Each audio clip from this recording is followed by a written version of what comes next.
En 1945, el mundo se encontraba exhausto, tras años de una guerra que había redefinido el significado mismo de la destrucción. Ciudades enteras habían sido reducidas a escombros, millones de personas habían muerto y el equilibrio político global estaba completamente alterado. Aunque en Europa la rendición de Alemania había puesto fin al conflicto, el trauma seguía presente en cada país involucrado. En el Pacífico, la situación era completamente distinta. Japón seguía luchando con una determinación que sorprendía incluso a sus enemigos. La ideología del imperio japonés estaba profundamente ligada al honor, al sacrificio y a la obediencia absoluta al emperador. Rendirse no era solo perder una guerra, era perder el alma de la nación y traicionar siglos de tradición. Esta mentalidad se reflejaba directamente en el campo de batalla. Cada enfrentamiento contra las fuerzas japonesas demostraba que no existía margen para la rendición individual. Soldados y civiles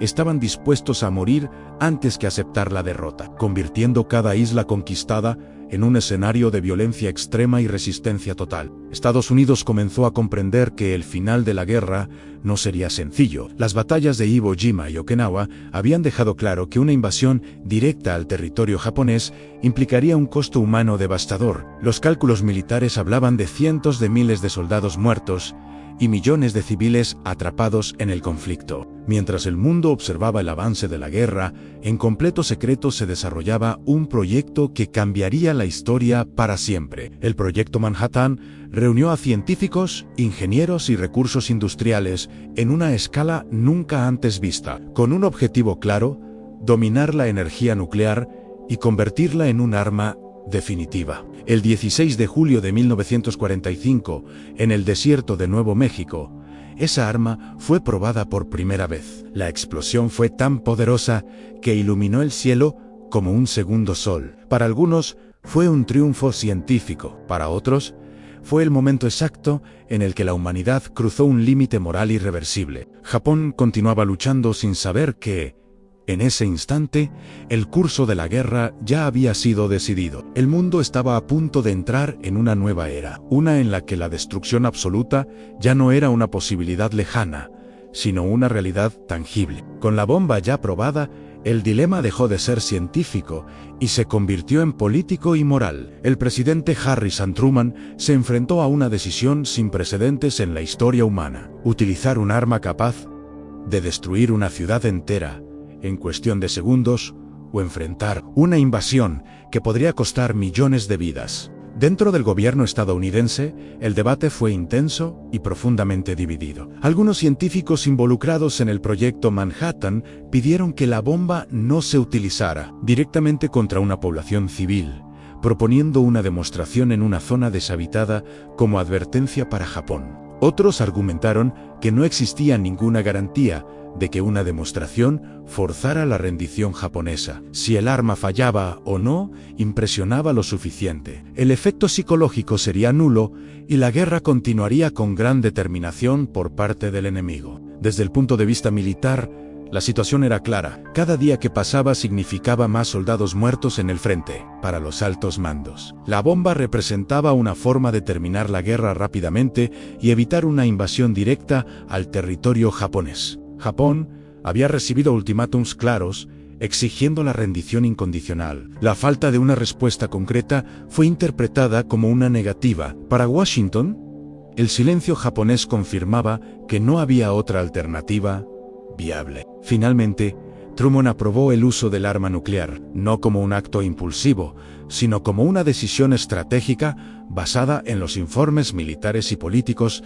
disponibles en ese momento. La bomba sería utilizada para forzar el final del conflicto. El siguiente paso fue elegir el objetivo. Hiroshima fue seleccionada por su importancia militar y porque había sido relativamente poco bombardeada, lo que permitiría medir con precisión los efectos del nuevo tipo de arma. La mañana del 6 de agosto de 1945 comenzó con una calma engañosa en Hiroshima. El cielo estaba despejado.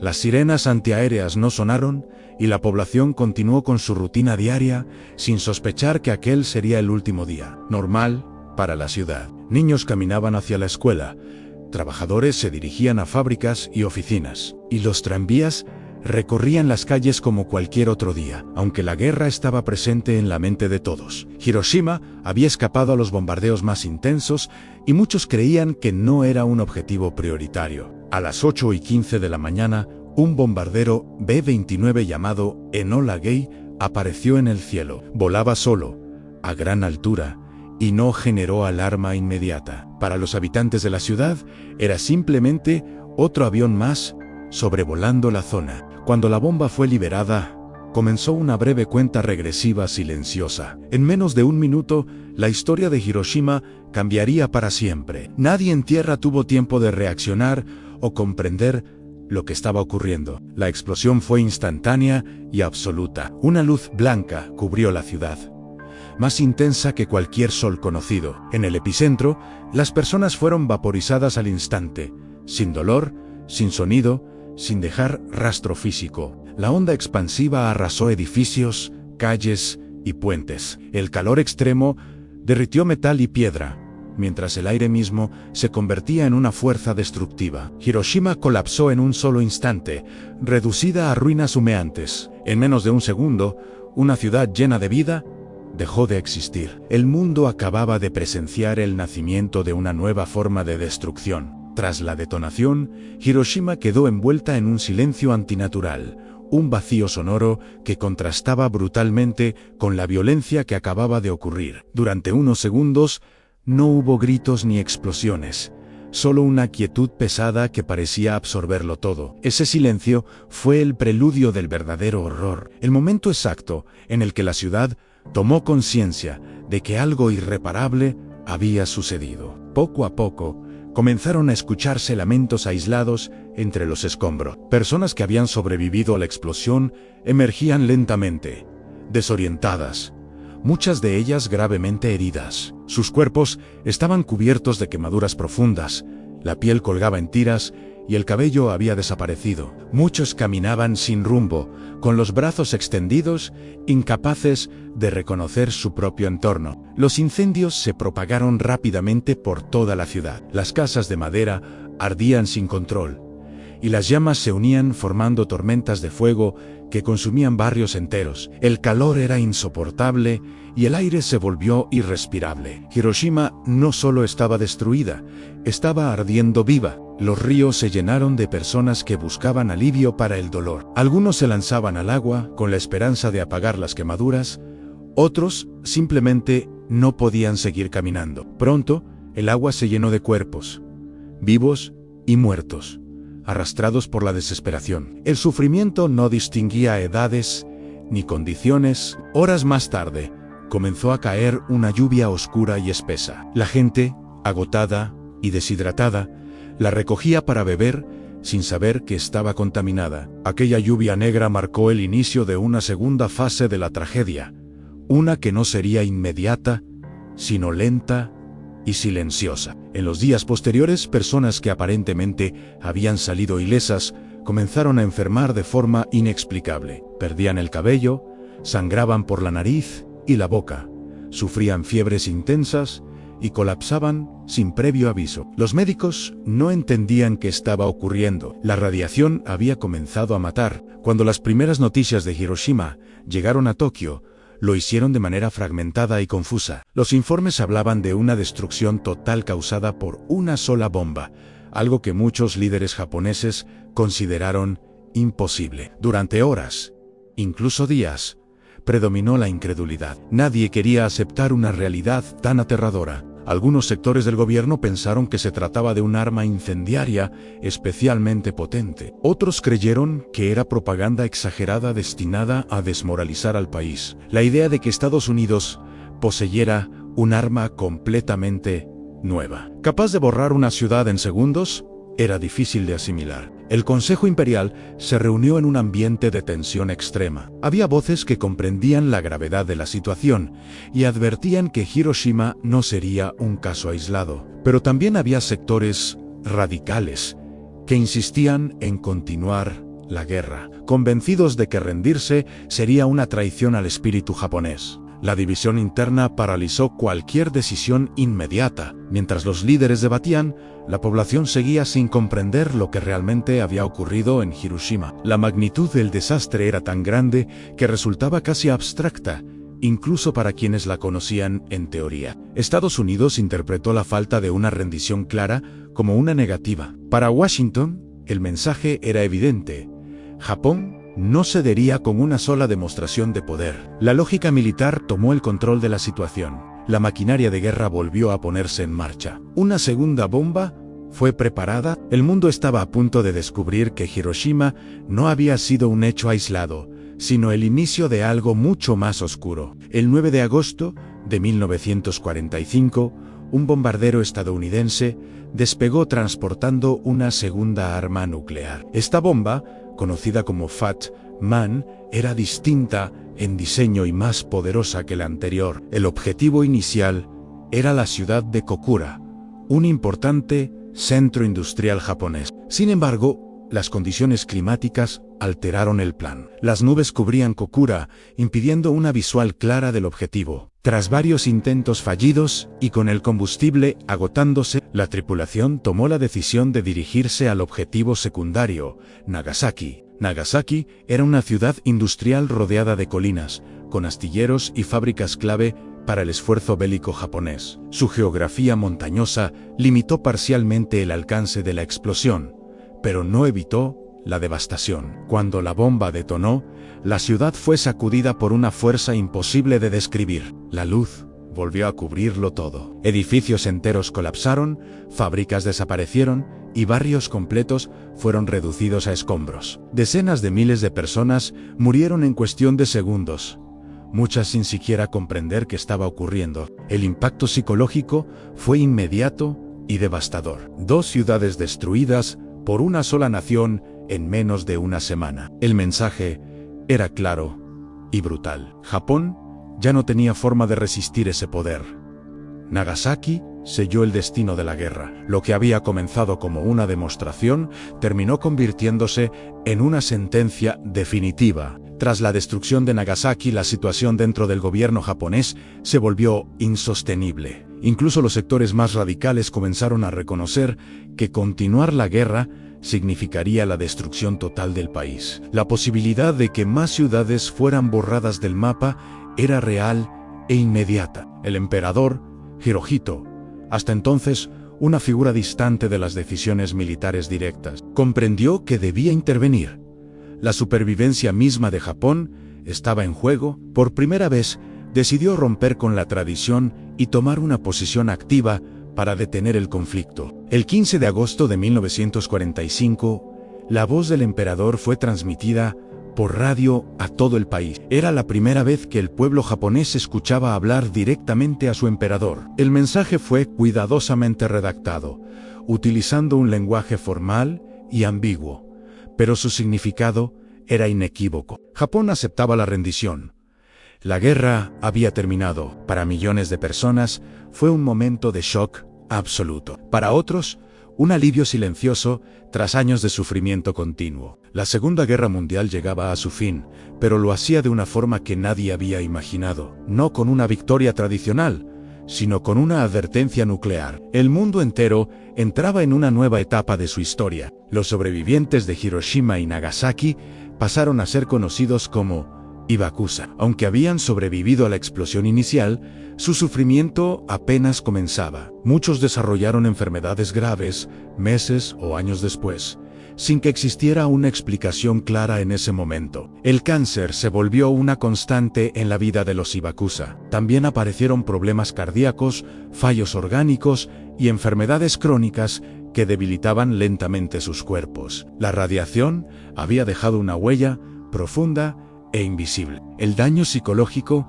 fue igualmente devastador. Muchos sobrevivientes sufrían pesadillas constantes, ansiedad extrema y una culpa profunda por haber sobrevivido cuando tantos otros murieron. La memoria del instante de la explosión los perseguía durante toda la vida. Además, enfrentaron discriminación social. Muchos japoneses temían que la radiación fuera contagiosa o hereditaria. Esto dificultó que los Hibakusha encontraran trabajo o formaran familias, obligándolos a ocultar su pasado. el estigma se convirtió en una segunda condena. No solo habían sobrevivido a la bomba, sino que debían sobrevivir a una sociedad que no sabía cómo aceptarlos. Las consecuencias humanas de las bombas se extendieron mucho más allá de 1945. El lanzamiento de las bombas atómicas sobre Hiroshima y Nagasaki no solo puso fin a la Segunda Guerra Mundial, sino que transformó de manera irreversible el equilibrio de poder global. Hasta ese momento, las guerras se habían decidido mediante ejércitos, territorios conquistados